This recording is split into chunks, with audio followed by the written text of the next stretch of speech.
actually, I believe Malaya brought up, and I believe she was subconsciously trying to say. We haven't gotten to it yet, but you know, it's a big tell when this fucking idiot starts rifling off these random theories as if anybody's actually considering them in the first place. Nobody's out there really considering or mystified over all of these different theories and are confused. It's you sitting there introducing them as you see fit and manipulating the way that they sound at any given time in real time. You're the fool that's introducing them. It's nobody out there thinks that Daniel, Malaya, and Janie are innocent in any of all of this. Nobody's talking about that possibility. Maybe that stupid idiot drunk, what is that, drunk turkey? That drunken turkey bitch. What a little bitch he is. It's going to be funny when this goes to the next level and you all are sitting there pushing for these idiots, these monsters who hurt children.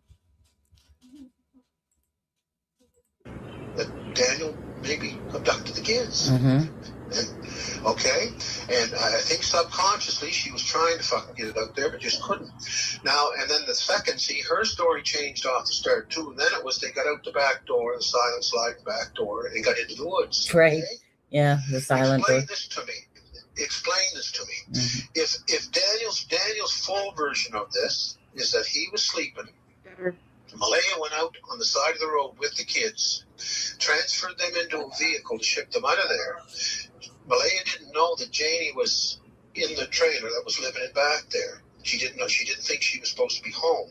That Janie came out and almost caught her shipping the kids out of there. Well, explain this to me. If Daniel knew that Malaya had shipped the kids out of there and that Janie had almost caught her ship, why would Daniel search the fucking woods for weeks? Absolutely. So there's where I start. See, there's where I started smelling this now. Yeah. I won't go talk to his mother because my woman knows, and my woman's getting pretty upset over all this. I bet. Mm-hmm. But she also knows I'm an OCD. When I lock onto something, I especially something. His woman. I know. I'm the same way, Darren. Darren, who the hell is this woman of yours? Who's this woman you're referring to? It's probably some sea donkey, some beast that he's rescued, probably a hitchhiker he picked up and won't let go. Oh, you'd be shocked. I'll tell you later. He's like the Gimp from Pulp Fiction. He's a downgrade. Let's just say that. So there's my real theory. Yeah. Well, I was gonna say what I'm doing right now is just shortly here. I'm calling Daniel. Yeah. As a matter of fact, I thought I dialed his number because I wanted to talk to you after Daniel. Oh, okay. I'm calling Daniel, and I'm going to press him a little bit because that's exactly what I'm going to ask him. I'm going to ask him, okay, Daniel, you've told me half a dozen times that Janie caught Malaya on the side of the road, and you're so sure that she had taken those kids out, put them in a vehicle, and they were getting shipped down the road, and that Janie just about caught it. And that's what you're telling me happened, that Malaya shipped those kids down the road. Mm-hmm. Well, if Malaya shipped, and I'm going to confront him hard on it now. Yeah. I'm going to confront him and say, okay, Daniel, I want you to explain to me, if those kids got shipped down the road in a vehicle and you caught it happening, why the fuck were you searching the woods? Right. Having helicopters and water up to your waist and screaming and you lost your voice. Explain that to me. And then I think he's going to get pretty dirty at me because he has the ability. Right. He has the ability to get he's just so tough. You can see it. You can see it. You can see it. I've seen it twice, yeah. He's going to hit you like he did Jack. Yeah. You know, I mean, like I said, I'm just, although I have been tossed and flip-flopping because I'm like, okay, hold on a second. Like, these people are lying. But where's the truth in all of this? And I was looking at it two ways, the hidden one and the other one. But the thing that made the most sense once I actually thought about it, once this information has been coming out more, than once I actually thought about it, Malaya literally left the next day. She knew that Daniel did something to those children. She wanted the fuck out of there. And that's why when her mom said that, like that. So when I looked at the timeline of Daniel, it made sense to what that Bella person was saying, because I was thinking that. I was like, but it seemed like a far stretch. And I don't usually do the far stretched ideas, but knowing that there's fucked up cases out there. But then when one of the viewers put it all nicely, I instantly, right at the start of reading that 6 or 7 page thing that she wrote, because she's some sort of therapist or some sort of psychologist. Anyways, so when I started reading at the start, I knew exactly what was going to be said throughout the rest of that piece that she wrote. And it falls absolutely in line. Do you know what kind of makes me giggle a little bit? Like, just something I thought of about all of the idiots who go on to make further content about Derwood, and then the content, the spin-off about what it is that he says, and introducing them all as theories in that sense, when Derwood is here telling you that he's just spent all of that time lying to you. Oh shit, that makes me laugh. Man, oh man, poor Derwood. But whatever makes him feel good in the moment. When you think about it, a victim that she knew Daniel did something, and like I said, the reason why someone would leave like that, and he even said that she wouldn't even look at him. Well, women don't look at men because they're so fucking disgusted in you for whatever reason. Now, so that makes sense why she left, and why she's kind of been more hidden. Might not be allowed to make eye contact. She told Belinda, that Malaya told Belinda that she has 100% faith in the RCMP, what they're doing and all that stuff like that. But anyways, it's the most logical line. And I think Daniel is an absolute fucking lie. He's a pathological liar is what he is. We're on him. Yeah. We're on it. He doesn't know I'm on No. He's so fucking caught up in his own world. I had it. You keep your friends close, your enemies closer. Yeah, I know. Yeah. So now, and the other thing too, see where Daniel fucked up here. And I'm meeting with Cindy later on today after she gets off work. I want to verify something. Oh, okay. Mm-hmm. And he said he's a weirdo. Daniel told me about the meeting in the ambulance where Malaya went into the ambulance because it was a place where they could talk privately, and Cindy went in with her. Daniel's version of this is that Cindy told Malaya, listen, stop talking about the Amber Alert because we've got the kids. Well, that's bullshit. Right. That's another fabricated lie. What Cindy told Malaya, I believe, was, listen, Malaya, you don't have to be scared right now. What? Hey, good to know you, Facts versus Myths. Great name, by the way.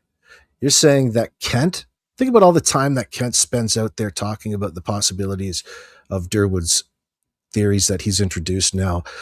What would you call them? Debunked them himself? Or he's exposed his own lies?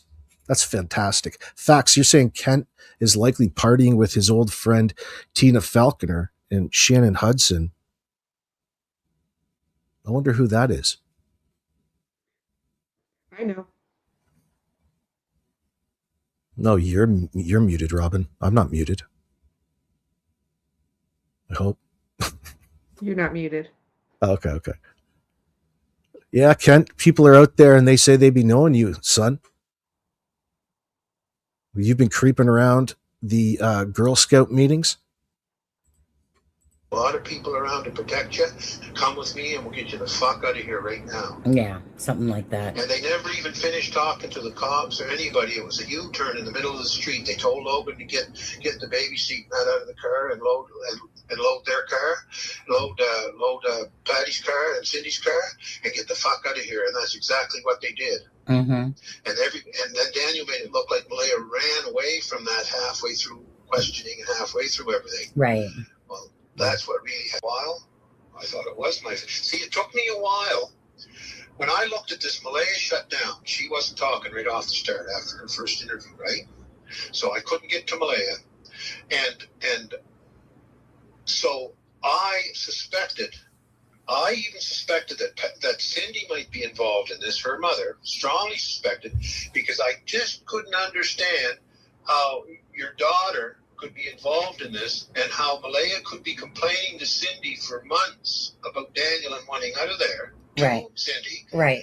And then when this thing happened, I just could not believe that Cindy didn't know anything about this. Right. Right. So I had to go through the family and talk to other people in that just to verify that Cindy was clean in this. Mm-hmm. And she is.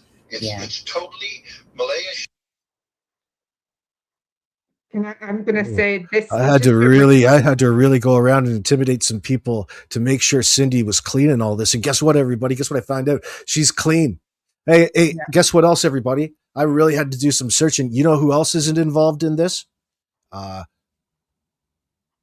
Donald Trump. Who else? You could think about all the people that you could fucking name and put in that situation and come out saying that they're not involved in this. Come on, I'm going to say that he's going to blame Mark Carney next, but I just want to remind everyone that he specifically came out and said that Patty had asked him to intervene and go and help get Malaya out of this situation. Hey, he said that. Block. Word. I'm a dino dancer. Block them right no, now. No, I know who she is. She's just winding you up. Oh, okay. I thought that's Derwood. Do you know who that is? Yeah, Get the fuck out of here. You're lucky. You're lucky. Don't worry. I know exactly who she is, and she's not on the shit list. She's right. Coming into she's coming in for a reason. Then you shut up. Shut down out of total fear of Daniel. And fear of right, Dino Dancer. And fear of repercussions. I apologize. From her lying off the start, her claiming abduction off the start, and then her claim of going, the kids going into the woods. Because when she did that, when she said those falsities off the start, and that's what I mean when I say mistakes she made. Through all the search, throughout the Mounties are going to be laying a lot of charges on her, regardless of whether Daniel hurt the kids or not, because of the shit that she caused with her statements in the beginning. Right. Yeah. So she, don't get me wrong, she's in a lot of shit. Yeah.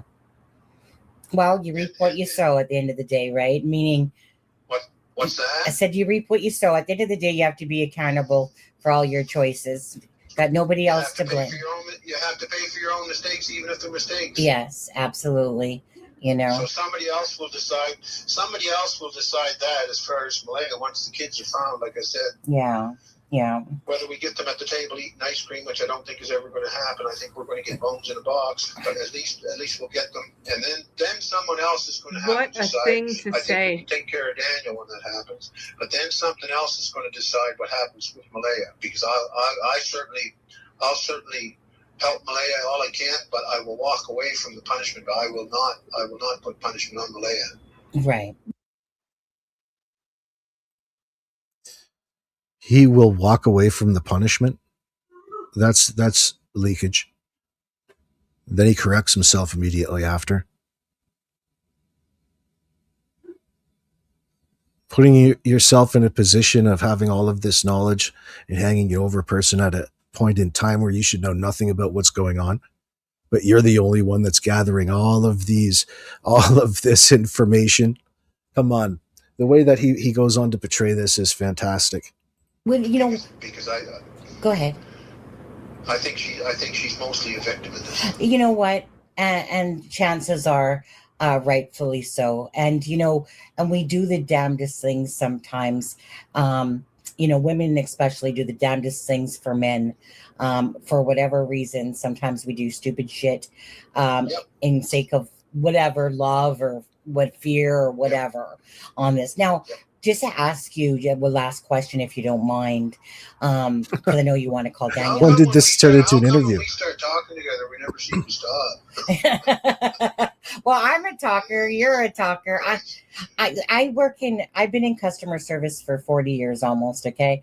I can listen as well as I can talk, type of thing. So although I'm a talker, like people's sometimes get the wrong idea about that, because just because I'm a talker doesn't mean I tell, right? I'm very good at talking, but I'm also very good at keeping secrets. When somebody says don't say something, right? I can absolutely do that because I'm not a drama person like that. I don't like to, but so in saying that, like I said, I've just spent all my life being a very deep empath, and very much when I say I care about people, that's the reason why I've been in customer service for almost 40 years, because it's truly what I can do to help people. And although true crime is not the place that I ever pictured myself being, it's just the reward from helping families to bring awareness to their cases. But my thing to you would be, so let's say Daniel did something to Lily and Jack. Where are they, do you think? Because he knows those woods good. Good question. He knows good. Where are they? Where would you think that they would be? Well, they're in the ground. They're in the ground a lot further away. Oh, yeah, the whole I guess that's an understatement, isn't it? They're really avoiding hard throughout this entire situation. Darren avoids committing to firm conclusions. That's a better way to phrase it. Yeah. He hedges his scenarios and shifts focus from hard questions to his own narrative, omitting verifiable details like sources of information. Very important, Darren.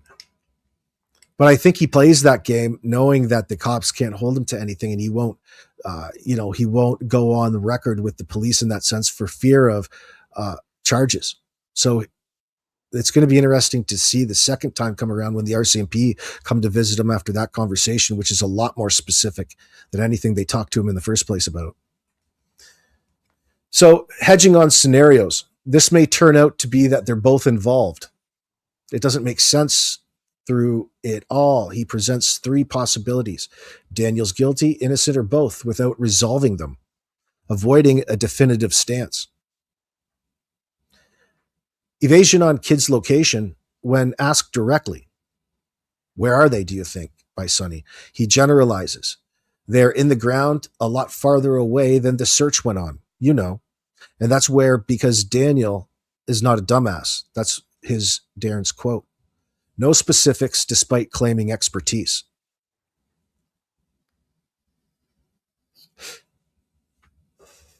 Talking about topic shifts. After dictating the statement, he quickly moves to confronting Daniel instead of elaborating on evidence. I'm calling Daniel, and I quote from Darren, I'm calling Daniel and I'm going to press him a little bit. It's such a prison term. You're already ahead of the game, Darren. Omissions. Darren claims I've got their trust, but avoids naming who. They. Plural. Yeah, who they are beyond Daniel, or providing any concrete proof of his findings in that sense. So it scores high in avoidance. This evasive patterning, qualifiers like I believe or I think, is common in deception to minimize accountability, of course. Now, moving on to intentions in the PLAIDS framework, PLAI. These are inferred motives from language, friends, such as self-preservation or manipulation. Darren's language infers intentions of manipulation and self-preservation, positioning himself as a double agent to extract information while protecting against accusations. This suggests motive to deflect suspicion from himself. Strategic deception, admission. To gain someone's trust, you have to get close to them, is what a quote from Darren was. Another, I've been trying to get the trust of people that are not good people. Now I'm going to go after them. His intent is to justify his past defenses of Daniel as a ploy, inferring a motive to manipulate perceptions. Preemptive damage control. Darren stated, when this does come out, there's going to be a lot of people turn against me, and I want to have some proof.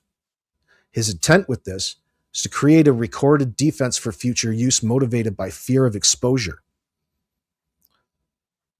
Now, his heroic self-portrayal, Darren's, using the term, I totally befriended Daniel to stroke his ego and let him sink himself. And I'll certainly help Malaya all I can. His intent, build an image as a savvy investigator, possibly to mask personal stakes or his involvement. It scores high on the indicators. Intentions lead towards self-protection, such as the example from fearing being framed, and narrative control rather than pure truth-seeking. D, distancing language, psychological separation through language. Examples, vague pronouns or impersonal terms. Darren uses distancing language to separate himself from Daniel, the events, and potential guilt. It's funny that he's distancing himself from guilt, which, when you're innocent in all of this, do you spend much time doing that, Shannon? No, not at all, because you know it's ludicrous. You have nothing. You're not involved in any of this. Therefore, there should be, and there is no conversation about any of, but yet Darren is now on this train of self-defense and having any sort of culpable or any sort of guilty knowledge or any sort of involvement in what happened after whatever happened to Jack and Lily, the incident, we'll call it. This. So Darren uses distancing language to separate himself from Daniel. So pronoun shifts, refers to Daniel impersonally as he or by full name. If Daniel Martel is guilty, they are dead. And he projects traits. Uses the term, he believes his own lies. He's a pathological liar. This distances Darren from any alliance while accusing Daniel of his own admitted behaviors. Lying strategically, aka. For vague references, one was these people, instead of naming suspects that are not good people, these people. The other scenario avoids direct ownership of ideas. Use the quote, the other scenario as well. So emotional distancing, of course, there was Darren using the phrase, I so apologize. I'm so sorry to family, but frames it conditionally. If Daniel is guilty, distancing from certainty of the kid's fate after the fact. Self-distancing, he used the term, I'm only mildly intelligent myself, downplaying his role while critiquing Daniel's intelligence. Finally, the sensitivities. We talked about that briefly. Darren shows sensitivities around trust, lies, family, and personal accusations. Sensitivities are words or phrases indicating emotional discomfort or sensitive hotspots. Marked by Darren shows sensitivities around trust, lies, family, and personal accusations. Marked by repetitions, stutters, and emotional language, indicating discomfort with these topics. Stutters can also be leakage as well. You can consider it leakage. So, listed a couple stutters and repetitions. There's the I'm before regretful statements. The yes it is on turning on Daniel, or over and over and over on Daniel's story. There's several of them. It signals sensitivity to betrayal or exposure. Emotional language, the I'm so sorry, the apology to family, my woman's getting pretty upset. He's so blank, caught up in his own world. Censored swearing indicates frustration or sensitivity to the case's intensity. There's also sensitivity to framing. I got to watch for Daniel is almost thinking. Listen to how distancing that is too as well. Daniel is almost thinking. He's almost thinking of trying. He's almost thinking of trying. You didn't have to use that many fucking words. He's almost thinking of trying to frame me. The hesitation, use the term I think along the line at times, and details show high sensitivity to personal implication. Yeah, so he's sensitive and he's giving himself away in that sense, like it or not. Trust emphasis. Repeated, I trust you, trust me on my words, reveals sensitivity to betrayal or leaks. That he shouldn't be trusted. Yeah, but what he's really saying is in the moment. He doesn't necessarily care about weeks or months down the road. It's like within that moment, right? Within that whatever's going on in the moment. Yeah. Yeah.